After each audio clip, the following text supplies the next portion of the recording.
please.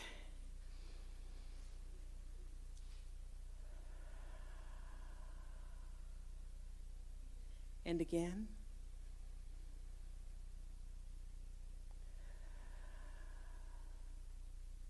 And one more time.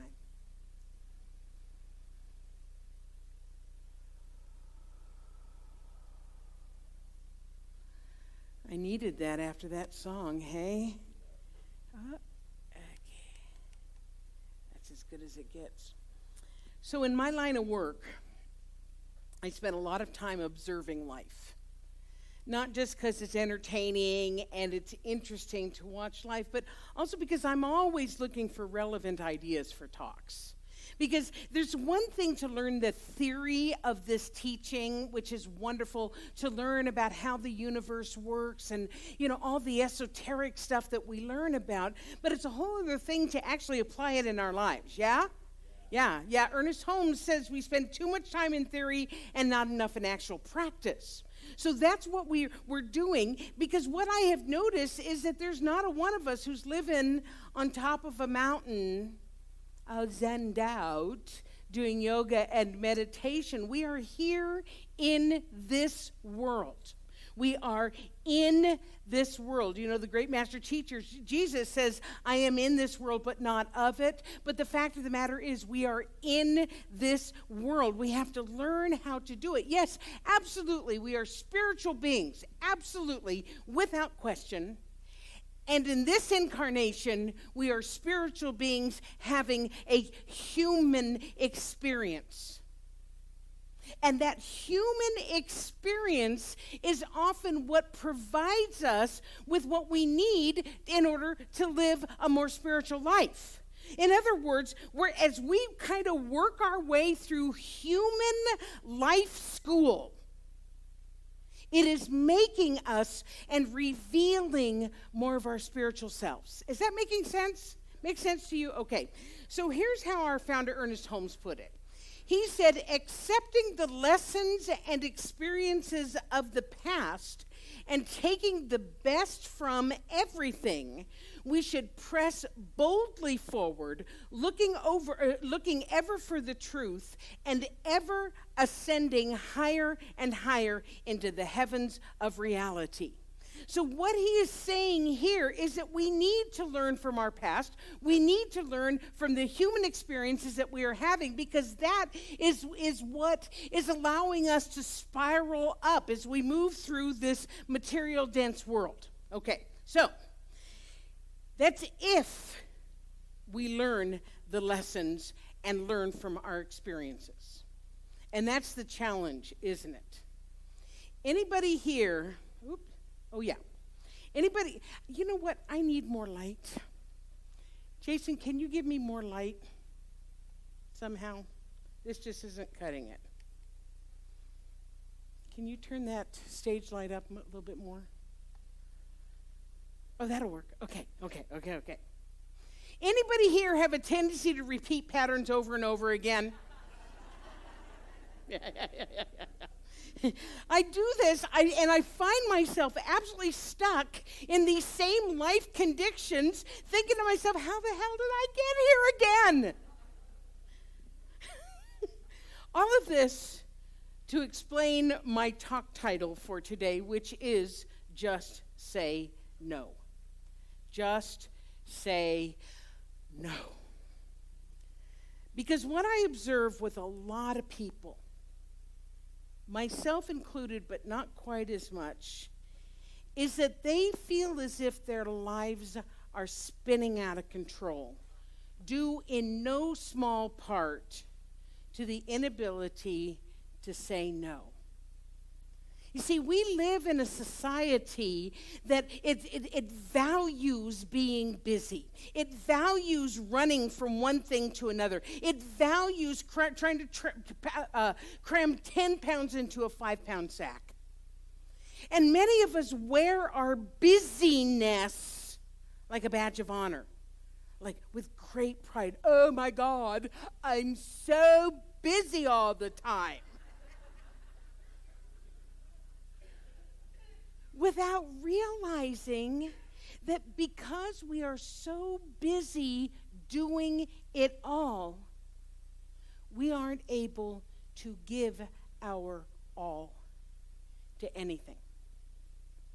In other words, we spread ourselves so thin that all the stuff that we say yes to, there is nothing that we are giving our full self to. And because we say yes to everything, even the things we don't want to say yes to, we end up feeling overwhelmed, overworked, and resentful. Anybody? Yeah. Nope, not this one over here. Brene Brown said, one of the most painfully inauthentic ways we show up in our lives sometimes is saying yes when we mean no, and saying no when we mean hell yes. So today we're going to talk about the spiritual practice of saying no, which in some ways also means saying hell yes, because in choosing to say no to some things, we allow room for the more important things to come in. Yes? Yes. Because if you are so busy running from thing to thing, even if it's something you love, but you're running all this time, how fully are you experiencing it, really? Or are you living life like it's a smorgasbord? You're sampling this, you're sampling that, but you're not committing to anything? You know, you go to those big buffets. I love them, I have to admit. I love them. But what I do is that I go over and I dutifully get my veggies and my salad. Because that's what you're supposed to do, right? But unfortunately, they're at the bottom of the plate, and then you start piling all stuff on top of it. And by the time you've gotten through this mountain of food, the veggies and the salad are down there, and they're not doing you any good. Eventually, you've got to say enough. Eventually, you have to just say no to everything there is, and that is also true in life. I got to share with you that not this coming week, but the following week, I'm going to Toronto to be part of the Parliament of World's Religions. It's being held in Toronto. I went to the one in Melbourne, Australia 10 years ago, and it was amazing. And I just kind of took a gander at all the offerings it's a week-long conference. All the offerings, it's people from every faith tradition you can possibly imagine coming together to talk about things that matter, right? And there are events going on from 7 in the morning to midnight every single day for 7 days. You can't do it all. You can't do it all. I just looking at it, I was like, oh God, which one am I going to go to? You cannot do it all. We need to learn how to be discerning and how to say yes, or how to say no and yes. No and yes. So there's a phrase that's has become very popular, and that is FOMO. Anybody know what FOMO means? Yeah? Fear of missing out. Anybody else FOMO people here? Yes, indeed. It happens when we don't want to miss anything, so we cram our schedule so full of everything that sounds good, but then we don't have the energy to actually enjoy any of it to the fullest. I used to be the queen of FOMO. I would go to, I was in class all the time, and then I would go to 12-step meetings, and I would go to choir practice, and I would hang out with friends, and I would go to parties, and I was always going, and for a while I loved it, especially after getting sober. Those of you who know what I'm talking about, where you're just filling your life so you don't have to look at anything. But what I found is that as I grew spiritually, I realized that perhaps maybe that level of busyness was because I was not comfortable spending time with myself. And the deeper I got into my personal discovery and spending time with my higher self, that higher self, not that kind of higher self, the real higher self, the more comfortable I became with my own company. And I found that I still enjoy doing things absolutely without question, but I also really enjoyed just hanging out with me and my God self. I found just as much satisfaction in my time alone than I do in running all over town in an effort to not miss anything. And here's the kicker. I don't feel guilty about it. I don't feel guilty about it because I understand that I am practicing self-care when I am discerning about where I'm going to put my energy, what I'm going to put my attention on. Now, there are some people who might be listening to this or observing my life and think that it sounds pretty selfish, that I'm concentrating my energy on the things that serve me more than my energy on things that serve other people. And I understand that. On a surface level, especially in my line of work, I'm like supposed to like give my all. I'm supposed to like be there all the time, ever give.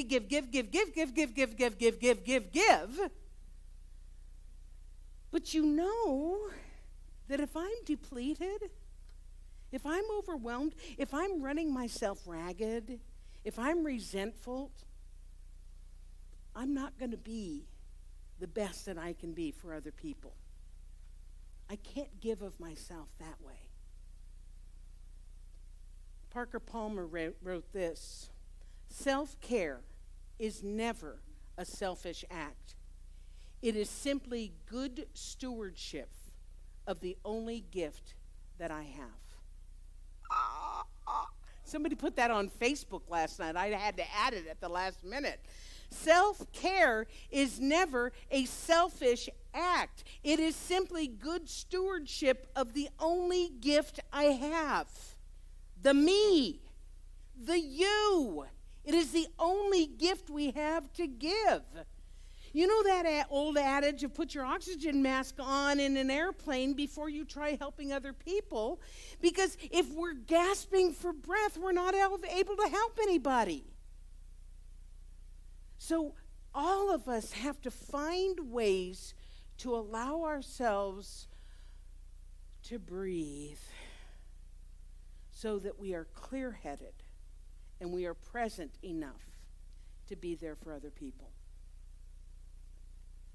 Paulo Coelho said this: saying no does not always show a lack of generosity, and saying yes is not always a virtue.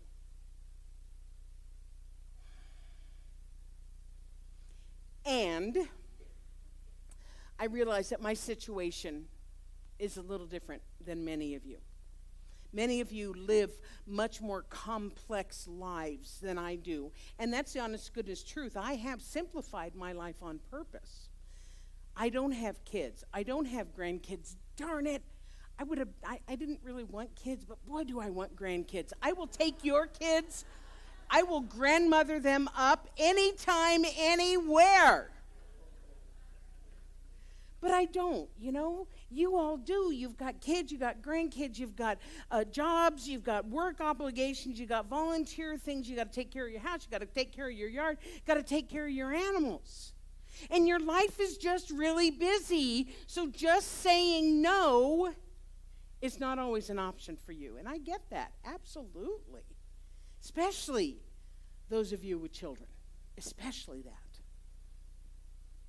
Must be really hard to have to say no to activities for your kids, especially if it's something that you feel will enhance their lives, because that's what we want to do. We want to make a better life for our kids.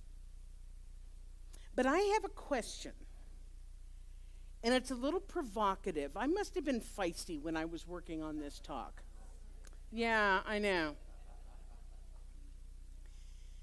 Since when did being involved with absolutely every sport, every group, every activity, and every project become the norm for kids and subsequently their parents? When did that happen? Right? Right? You hear about, I got to take my kid to music class this day, and I got to take my kid to soccer this day, and I got to take my kid to what, and then, I got to go over here, and I got to pick up this kid, and then I got to go all across town, and I got to pick up this kid, and then we got to, when did that happen? My parents opened the door and said, go to school.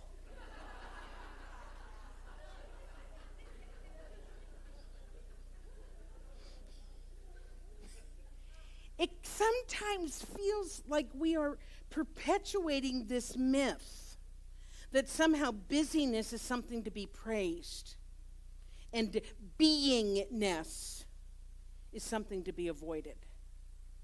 You've seen this before. We are human beings, not human doings. How great would it be? How great would it be if we, as the grown-ups, modeled to our children that meditation, that quiet time was as important as other activities? How cool would it be if they learned how to be with themselves and court their higher selves, court the divine in the best way they know how at an early age? How cool would that be? You know, our kids every Sunday do meditation. Every single Sunday do a meditation together. And I know you as parents dig it. It's like, yeah, my kid meditates. But do you?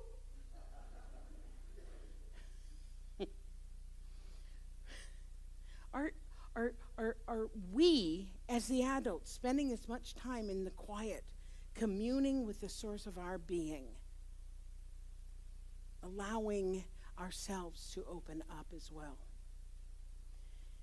Because here's an amazing thing, folks. It is a phenomenon I cannot explain.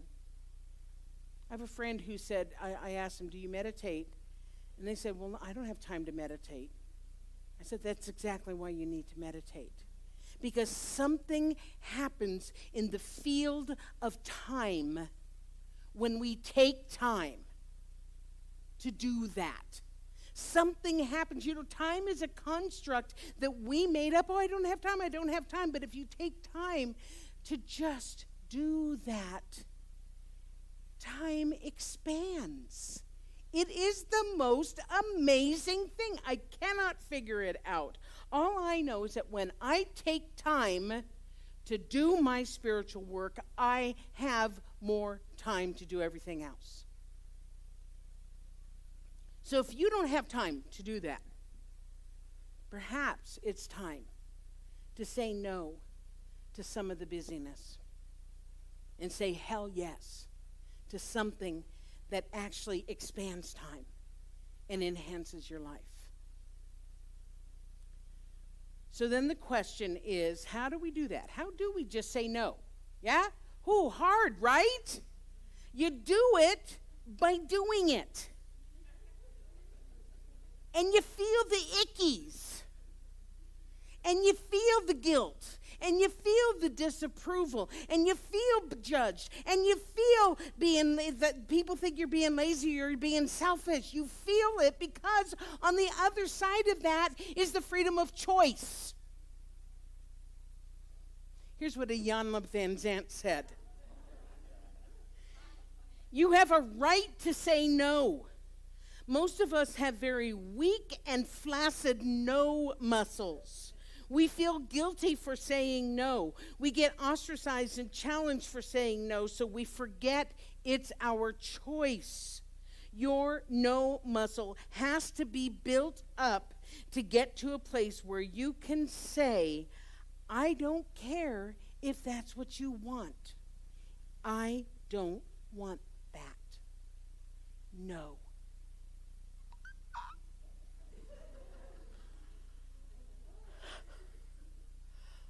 What a novel concept. What a novel concept. You have the right to choose what works in your life. So if you want to be busy, go for it. But if you are saying it like it's a badge of honor, if you're saying it and feeling overwhelmed, resentful, and overworked, maybe it's time to make a different choice.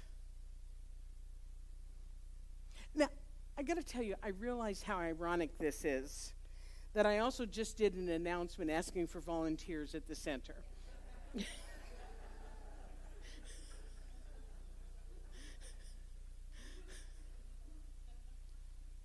But I want people to say yes, not because they feel that they're supposed to, but because they want to. I want people who volunteer here who are doing it because they love what they're doing. So in the end of all of that in your face, what's the spiritual lesson?